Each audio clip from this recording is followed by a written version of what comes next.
Ukisoma Wakolosai mlango wa kwanza mstari ule wa 13 hadi 14, anasema naye alituokoa katika nguvu za giza, akatuhamisha na kutuingiza katika ufalme wa mwana wa pendo lake, ambaye katika yeye tunao ukombozi, yaani msamaha wa dhambi.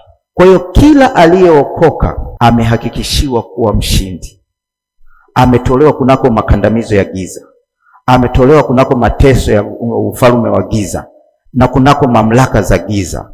Amefanywa kuwa mshindi. Tumeondolewa huko gizani, sisi tupo nuruni. Kwa hiyo giza halina mamlaka ya kutuendesha, la kutukandamiza, la kututesa, la kutuonea. Usipoelewa kwenye akili yako hiyo concept kwamba wewe umeshatolewa kutoka kwenye hizo kukandamizwa, utakandamizwa hata kama umeokoka. Sasa katika mamlaka na utawala wa nguvu za giza upo katika maeneo matatu. Tufungue ile Efeso 6 mstari wa 10 hadi 11. Anasema hatimaye mzidi kuwa hodari katika Bwana na katika uweza wa nguvu zake. Vaeni silaha zote za Mungu mpate kuweza kuzipinga hila za shetani. Kwa maana kushindana kwetu sisi si juu ya damu na nyama, bali ni juu ya falme na mamlaka, juu ya wakuu wa giza hili, juu ya majeshi ya mapepo wabaya katika ulimwengu wa roho. Katika kushindana kwetu sisi hakupo katika ulimwengu wa mwili na nyama, hakupo physically, yaani kwamba mimi nitakuja nikukude ndio ushikane. Upo katika ulimwengu wa roho. Lakini huo ufalme wa giza, cha kwanza katika utendaji wake unatenda katika falme na mamlaka. Hili ni kundi la falme na mamlaka, linashughulika na umiliki wa maeneo, mji au kitu au mtu. Yaani katika mji wowote wapo wakuu wa mji, wapo wazee wa mji, au ni wazee wa mji. Yaani wakiwa hawakutaki, wanaweza kufanya chochote, wakainua chochote kikapambana na wewe. Yaani hii ni kwa wale wanaofanya biashara, wale ambao ni wafanyakazi, viongozi, watu wa mji, wazee wa mji. Kama hawakutaki wewe uongoze, wanaenda kukaa, wanajadili kitu kitakachotokea.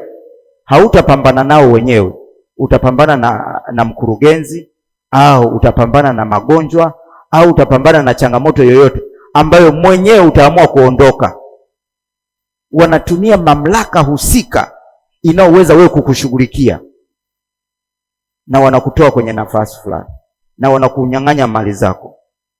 Lakini ni wakuu wa giza. Inawezekana umepanga chumba cha biashara, mwenye nyumba yule, mwenye chumba cha biashara anakuinukia na kuambia wewe, sikutaki kufanya biashara kwenye vibanda vyangu. Unahisi unashindana na yule mwenye jengo, kumbe wakuu wa giza wameinuka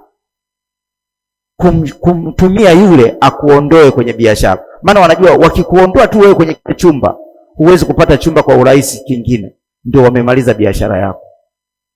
Ndio maana nimekwambia wafalme, hizi falme na mamlaka zinashughulikia umiliki, zinasimama na kwenye nafasi ya umiliki wa eneo, wa mazingira. Wanatumia chochote ili kuweza kummaliza mtu.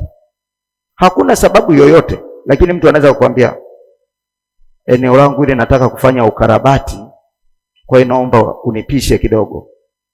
Kumbe sio ukarabati, anakuondoa kwenye kibanda cha biashara. Na sio yeye, wakuu wa giza wapo kazini. Kuna tofauti kati ya falme na falme kulingana na mipaka ya kipepo, na huonekanika katika anga la mahali. Mamlaka hufanya kazi chini ya hizi falme kulingana na mazingira yanayozunguka eneo husika. Falme ndio zinazohusika pia na mila na desturi. Kwa huo ni utendaji wao wa kwanza. Tumesoma pale kitu cha pili, anasema juu ya wakuu wa giza hili. Kwa hiyo katika nafasi ya pili kiutendaji, wanatumia juu ya wakuu wa giza ili kuweza kukushughulikia. Wanatumia wakuu wa giza, huo ni utendaji wao wa pili. Hao watu pia wanatumia hizo ibada za sanamu na mambo ya mizimu, matambiko, uchawi, uganga, wote hao ni wakuu wa giza. Hawa ndio wanaoruhusu maradhi na magonjwa kwa watu.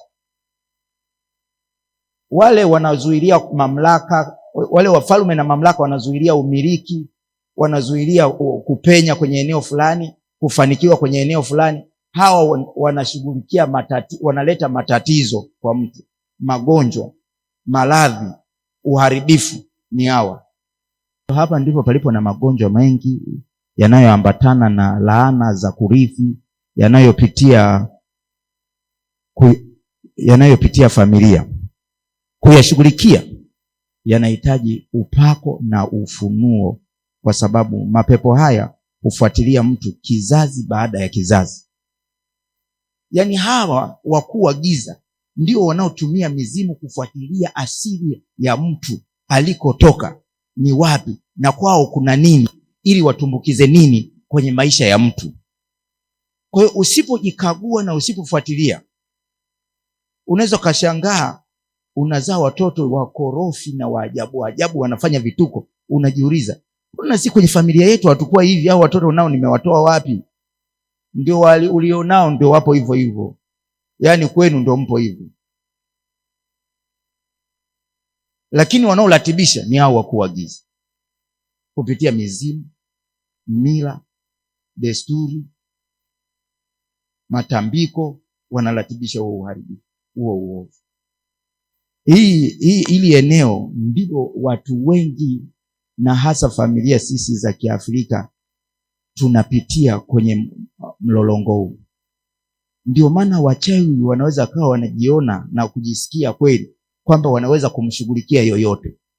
Kwa nini? Wanatumia, kama hujajitenga na asili ya kwenu, kama hujakata mnyororo wa asili ya kwenu, wanaweza kutumia chochote kilichopo kwenye lile chimbuko la kwenu wakaleta kwenye maisha yao. Kwa lazima ukate huo mnyororo. Na mamlaka ya eneo la tatu, wanatumia mapepo wabaya katika ulimwengu wa roho. Mapepo ni kiumbe ambacho ni nafsi na ni roho, hakina mwili.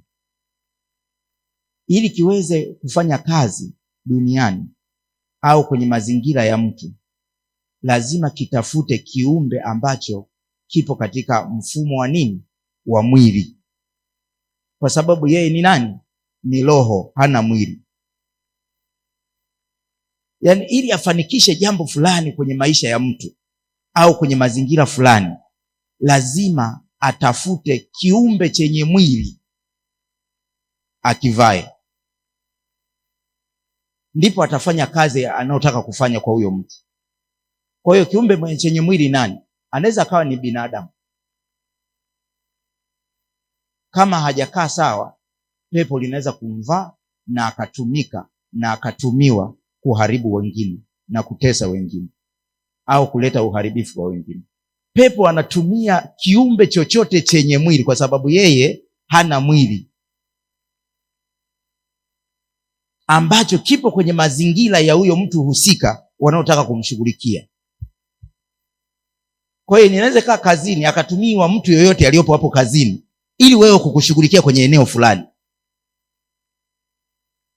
Inaweza kaa kwenye biashara, watatafuta wale watu waliopo wanaokuzunguka kwenye biashara ile ambao wanajua wewe lazima watakupata. Haleluya. Kwa hiyo shetani anafanya kazi katika maeneo hayo mangapi? Matatu kiutendaji, ili kumshughulikia mwanadamu. Wakati gani pepo anamvaa mtu? Pepo anamvaa mtu sana wakati mkubwa sana unaoweza mtu akavaliwa na mapepo ni wakati umelala. Unapolala maana yake umeingia katika ulimwengu wa roho, umehama physical, umehama kiutendaji wa kimwili. Mwili wako umekufa, umesizi, umepoa. Kilichobakia ni roho yako na nafsi. Maana yake umehama katika mwili, upo katika roho. Sasa inategemeana wakati unaingia katika roho, yani kwenye usingizi, ulikuwa katika mawazo gani na ulikuwa katika hali gani? Kwa hiyo hali uliokuwa nayo, mawazo uliokuwa nayo, ndiyo nguvu katika ulimwengu wa roho inayoweza kuja kuchukua na kukushawishi. Ndio maana umri fulani wa watu katika ukuaji, unaweza kuona ghafla mtu hata kama amelelewa malezi mazuri na nini, amekuwa mzinzi, amekuwa hivi na hivi. Unajua kwa nini? Kuna umri fulani vijana wa kike na wa kiume, yani hawezi kulala kwenye kitandani hajampigia simu mpenzi wake. Kwa hiyo ataongea na simu mpaka atasinziria hapo. Akili, kilichopo kwenye akili wakati anasinzia ni uzinzi na uasherati walichokuwa naongea kwenye simu, kwa sababu ndicho kilichokuwepo kwenye akili. Mapepo katika ulimwengu wa roho yanavyopita, roho yake ipo katika mawasiliano ya nini? Ya mahusiano. Ndio mapepo yanawaoa, mapepo wanaoa mapepo, wanajikuta ghafla maisha yao yameshabadilishwa na yameharibikiwa. Kwa nini? Neno limesema hivi, ukiingia kitandani tafakari njia zako za siku nzima. Hata kama uliomba kule nyumbani labda na familia nzima, lakini unapoenda kupumzika, ruhusu kutafakari moyoni mwako, hivi nimefanya nini siku nzima? Wapi nimekosea? Kama utagundua kuna mahali sijafanya sawa, utaingia kwenye toba. Kwa hiyo unapolala upo katika utulivu na upo katika mahusiano na Mungu, mahusiano na Roho Mtakatifu. Sasa umelala ukiwa unaongea hayo uliokuwa unaongea, na usingizi umekuchukua ukiwa unaongea hayo unayoongea, na kuambia lazima uoe pepo. Nimehudumia watu wengi sana. Nilivyokuwa nahudumia sehemu kubwa, mapepo ya uzinzi, majini mahaba, ukiliuliza, au wachawi. Wapo wachawi wanalala na watu bila kujitambua watu, na wengine wanajitambua kabisa, anaona amelala na mtu. Ukiuliza unatumia mlango gani kumpata huyu na ameokoka, anasema mawazo yake.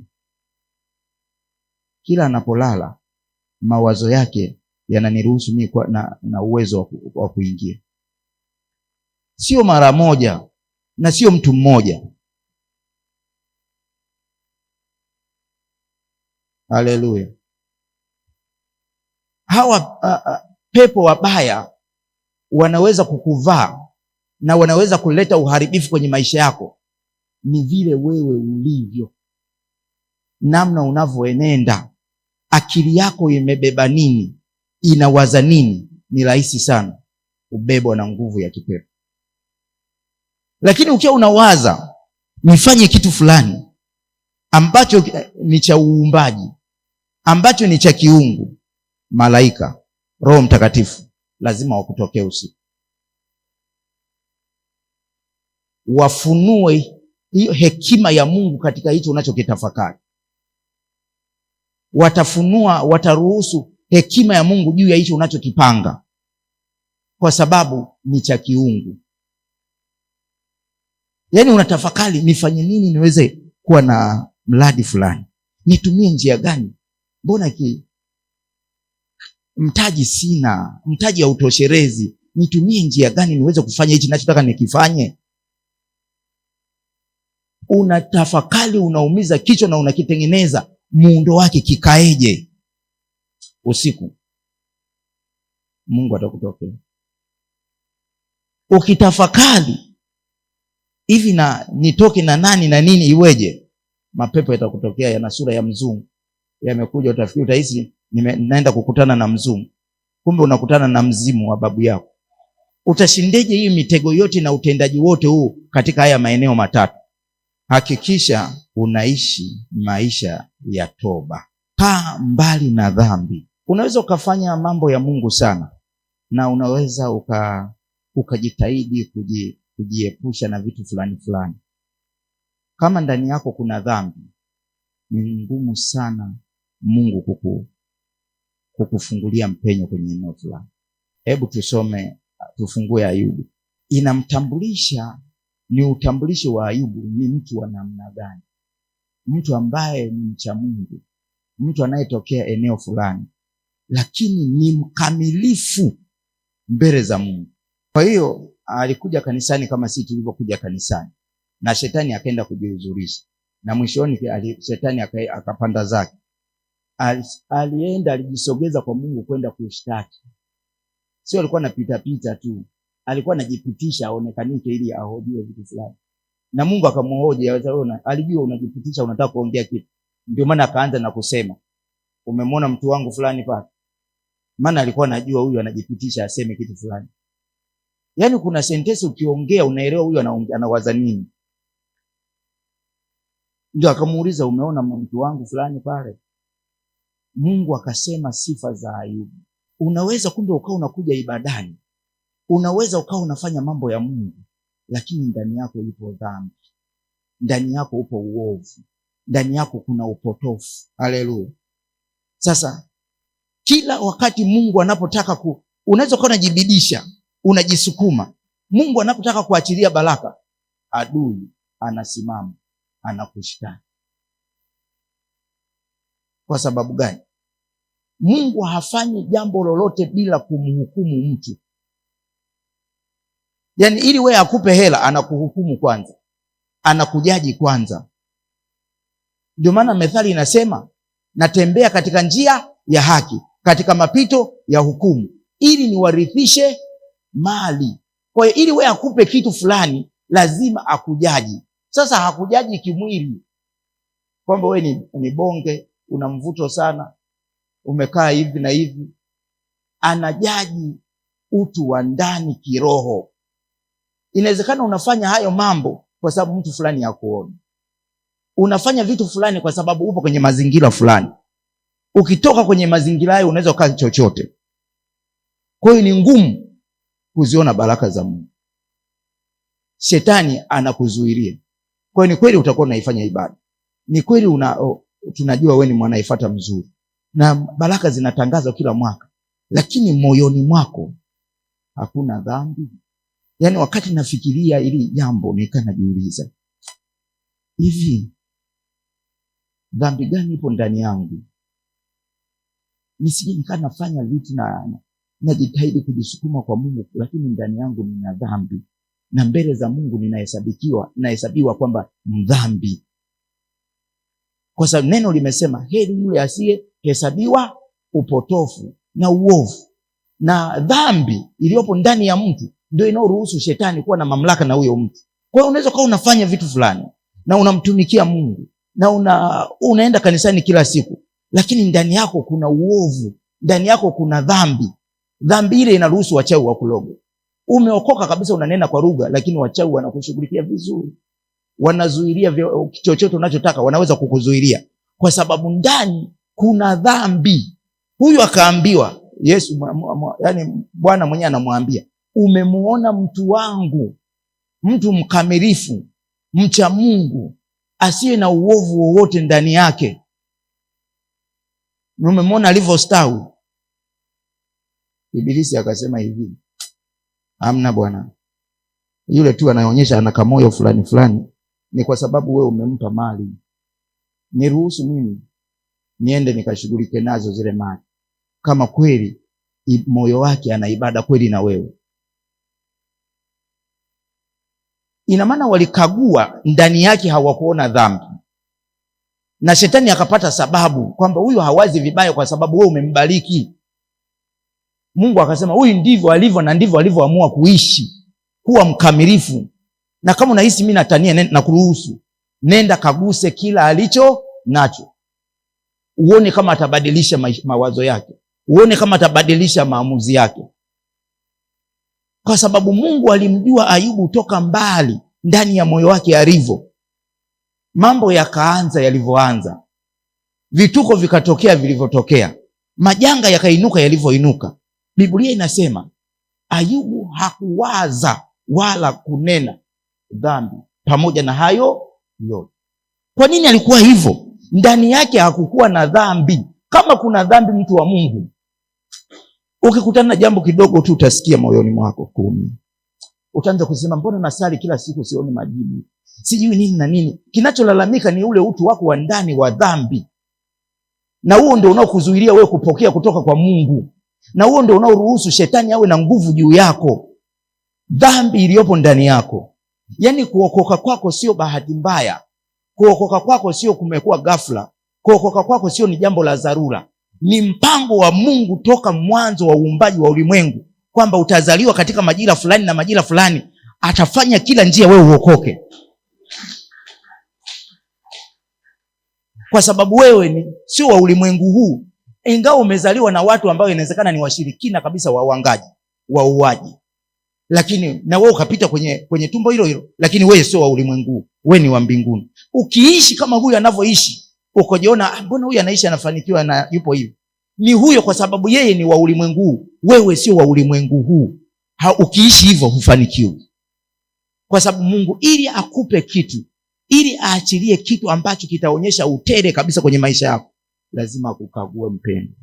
Lazima upelekwe kunako hukumu, ujajiwe. Unastahili kupokea hicho unachotaka, hicho unachokiomba ni kweli ni chako. Lakini tukikupa kweli utastahimili au tutakupoteza? Yaani nimekuja kuelewa, kuinuka na kufanikiwa sio akili. Sio akili. Kuna watu ukiwaangalia tu hivi, unasoma akili zao, unaona kabisa zimeishia level fulani, lakini wamekuzidi kipato, wamefanikiwa kabisa. Kibali cha Mungu kikiwa juu yako, unafanikiwa. Yaani hata waliofanikiwa katika giza, Mungu ameshaona hawa, yaani hata nikiwakokota kiasi gani hawanitaki, acha wapokee kwa shetani huko, wauze nafsi zao. Ameruhusu wafanikiwe katika giza. Sio akili walizonazo, ila walikojiadabisha. Wewe umejiadabisha kwa Mungu, lakini unaleta jeuri. Kwa hiyo mlango wa kwanza shetani anaotumia kumshughulikia mtu ni dhambi. Shughulikia dhambi ndani ya moyo wako. Kitabia chochote unachoona hichi kinabeba asili ya kwenu, ambayo sio, haibebi utukufu wa Mungu, haibebi kibali cha Mungu, jikungute mwenyewe. Tangaza mwenyewe kwamba mimi nimezaliwa mara ya pili. Bwana, maana neno limesema walio wa mwilini, walio wa asili wanafanana kama yule wa udongo, lakini wale wa rohoni wanafanana kama wa mbinguni. Kwa lazima ukubali kubadilika. Usipokubali kujikung'uta na asili, sikiliza nikwambie, haijalishi umetoka kwenye familia gani. Hata kama familia yenu ni wawangaji na unajua kabisa si ni wanga, ni maamuzi. Ukishaamua hakuna cha uchawi wala cha nini. Mungu anakutoa kwenye uchawi wako na unakuwa salama, na unatoka kabisa na unakuwa mtu wa nuru. Mungu anasubiria maamuzi yako. Maamuzi ulionayo, Mungu anaweka mlango wa kuyafanikisha hayo maamuzi, kama yatakuwa katika nia njema. Ishi maisha ya msimamo. Uwe na msimamo. Nikwambie kitu, mtu yoyote unayemuona, hata kama yupo upande wa giza, ana ustawi, amefanikiwa, ana vimisimamo fulani. Kama huna msimamo, kwenye ndoa yako huna msimamo, kwenye kazi zako huna msimamo, kwenye imani ulionayo huna msimamo wako, wewe utakuwa unaburuza, unasindikiza watu kwenye kila eneo, msindikizaji. Yaani kwenye kila kitu maamuzi yako ya ndio yawe ndio, hapana iwe hapana. Kwa sababu shetani anakuja hivi, anakuja kwa ushawishi. Ukisha sema hapana, ushawishi unanyamaza. Maisha ya msimamo yanakufanya kusimamia kile unachokiamini katika Bwana. Asiwepo mtu wa kukubadilisha, asiwepo mtu wa kukugeuza, bali ulichonacho kizidi kukua, kizidi kuongezeka, ufikie kile kiwango ambacho Mungu anataka ufikie, ili Mungu aachilie mbaraka kwenye maisha yako. Uwe ni mtu mwenye kusudi, utashinda giza. Lakini kama unaishi tu yani twende msaragambo itakavyokuwa iwe, shetani atakushughulikia, giza litakuendesha linavyotaka likuendeshe. Hakuna kitu utakiona kinaendelea kwenye maisha yako. Ukiwa una kusudi fulani, una jambo fulani unatamani litokee, litakusukuma kufunga, litakusukuma kuomba, maana moyoni mwako kuna msukumo wa kitu fulani kitokee mbele za Bwana na kwenye maisha yako. Hicho kitu kitakusukuma kuachana na vitu fulani fulani, kwa sababu unaona inawezekana ni hichi kinanizuilia, hebu niishi katika namna hii, hebu nifanye hivi na hivi. Unaanza kujiona wewe mwenyewe bidisha katika kumtafuta Mungu na kumjua Mungu. Lakini mtu ambaye yeye tu ifike Jumapili niende kanisani nikatoke, nitawakuta watu ni vyovyote, yani anakuwa na yeye ni yoyote, ni chochote, hakuna kinachoendelea. Shetani atamburuza vyovyote anavyotaka. Huyo hata umsaidie kumuombea, utamuombea na pepo litaaga kabisa, linaenda. Akifika nyumbani utasikia pepo limerudi. Kwa hiyo utaombea leo, kesho unakuja yupo vile vile, unaombea tena yupo vile vile, kwa sababu hana chochote kwa ajili ya ufalme. Hataki kubeba chochote kwa ajili ya ufalme. Kusudi linabadilisha mtembeo wako na Mungu, linasukuma mbali upinzani, linaruhusu Mungu atembee na wewe. Ishi maisha au anzisha tabia ya kujikagua. Ukitaka kuwashinda wakuu wa giza, jikague kila wakati, kwa sababu na wenyewe wanakukagua. Wapi umekosea, wapi kuna hatia, waweze kufanya wanachotaka kufanya. Kwa hiyo na wewe ukiishi maisha ya kujikagua, utaelewa hapa nimemkosea Mungu, hapa nimemuumiza mwenzangu, hapa nimefanya hichi na hichi, utajirekebisha. Ukiwa ni mtu wa kujikagua, lazima uwashinde, kwa sababu wakuu wa giza hawawezi kufanya chochote mpaka wamepata mlango. Mlango wenyewe ni nini? Ni kosa, dosari fulani, ni dhambi fulani, ni uovu fulani uliopo kwako au unaohesabika kwenye maisha yako, ndio unatumiwa kuwa mlango wa shetani kukupa. Kwa hiyo ni mtu wa kujikagua, utaelewa kwamba hapa nimekosea, utatengeneza na Mungu. Kwa hiyo ukielewa nimekosea, ukielewa hapa kuna jambo halijakaa sawa, usikimbie uso wa Mungu, msogelee kwa toba. Yaani hata ukimbie uende wapi eti kwa sababu umekosea, shetani hakimbiwi. Hivi tulivyookoka, ghafla ukamkosea Mungu au ukajielewa nimekosea, ukakimbia kwa kuwaangalia watu, ukakimbia kwa kujali kusikiliza watu watasema nini, ukaacha kwenda kunako toba ya kweli, ukageuka ukaanza ukarudi nyuma, wewe unaonekanika ni mshenzi tu, ni mkorofi. Ila yule ambaye pamoja na alichokosea, pamoja na mambo yote yanayoendelea, hakujali ni nani amejua alivyokosea, yeye akarudi mbele za Mungu akaanza kung'ang'ana kwa rehema na toba. Nakwambia hata kama amefanya kitu cha ajabu sana, kitafungwa kwenye midomo ya watu na kitafutwa kwenye masikio ya watu na kitafutwa kwenye akili za watu. Hawatakumbuka tena kwamba huyu alikosea kitu fulani, kwa sababu amefika mahali pa toba ya kweli. Jambo la mwisho ambalo litakupa ushindi, ishi maisha ya utii. Yaani ukishatii, wakuu wa giza hawana uwezo wa kuharibu chochote kwenye maisha yao. Ndio maana anasema mtiini Mungu, mpingeni shetani naye atawakimbia. Huwezi kumpinga shetani, huwezi kupinga hila za ibilisi, huwezi kushindana na shetani kama wewe sio mtii. Ukitii yale ambayo shetani alikuwa anayazuilia, alitengeneza yawe kama adui yako, Mungu anayapatanisha na wewe. Ndio maana anasema mtakaposikia kwa bidii na kutunza kuyafanya hayo mlioyasikia, ndipo mimi Bwana Mungu wako nitakapokutukuza, kuinua.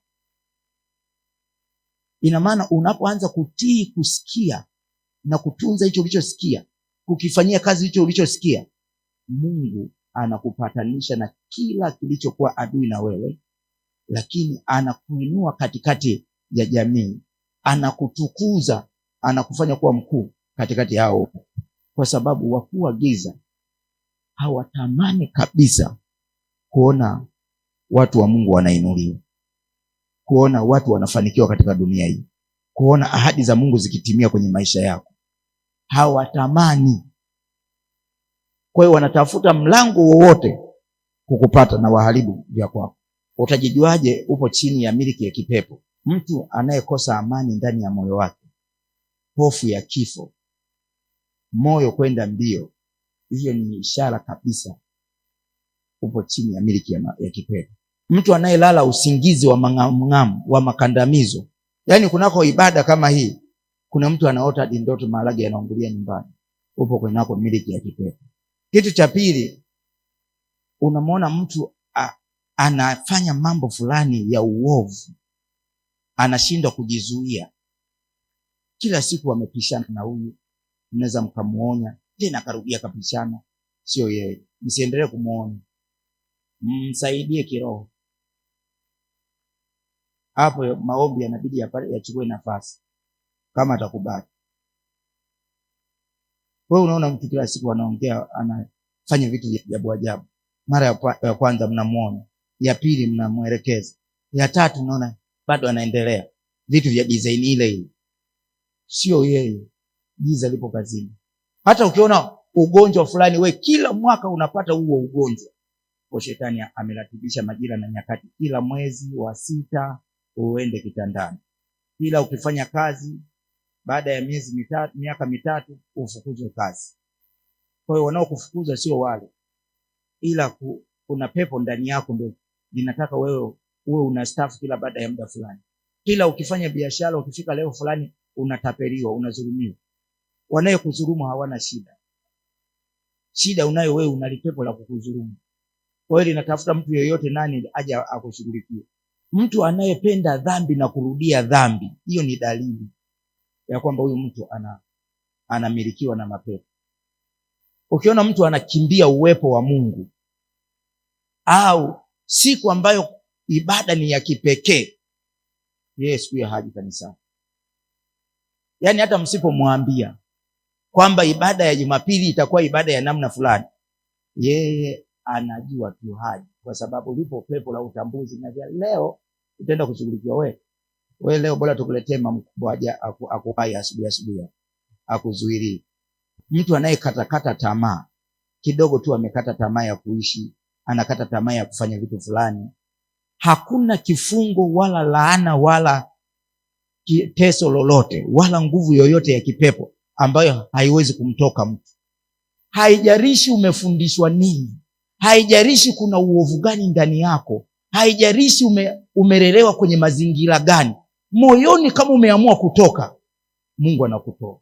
Ukiokoka, haijarishi umetoka kwenye familia gani, jitambue, mimi nimetoka kwenye familia gani, toka.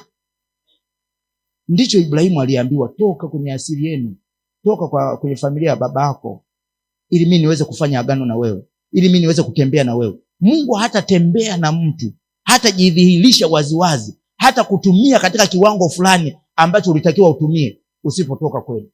Kama bado una mambo ya kwenu, maana yake wewe bado ni wa kwenu, wewe sio wa Mungu. Kwa hiyo Mungu hata kutumia, na giza halitakuachia. Wachawi watakuwa wanafanya testing kila siku. Mtakapoona taifa fulani na fulani limeshainuka, lipo kwa wingi sana na limeanza kushindana na taifa fulani, mwelewe hizo ni dalili za mwisho. Ndivyo ilivyo. Kwa hiyo kila kitu kinaonyesha dalili ya kwamba tumekaribia nyakati za mwisho kabisa. Sasa inawezekana wa kanisa la fulani wakajua, lakini yafuata ndio kanisa la unyakuo. Halafu wewe upo ndani ya kanisa la unyakuo linaoandaa watu kwa kunyakuliwa, au uelewe hata majira na nyakati.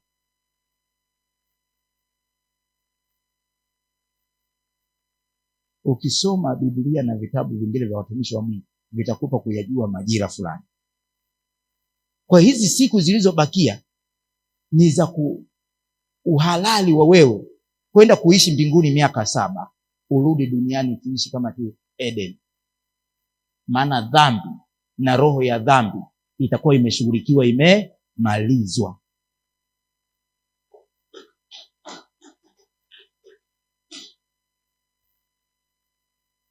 Ni heri uachane na asili. Haijalishi wamekufundisha nini, haijalishi wamekuelekeza nini, lakini inawezekana kujitoa na unatoka kabisa na unakuwa huru. Haleluya.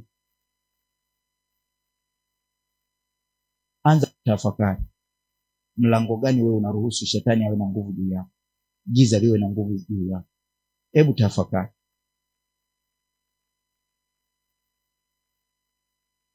Ni nini kinafanya shetani awe na nguvu juu yako?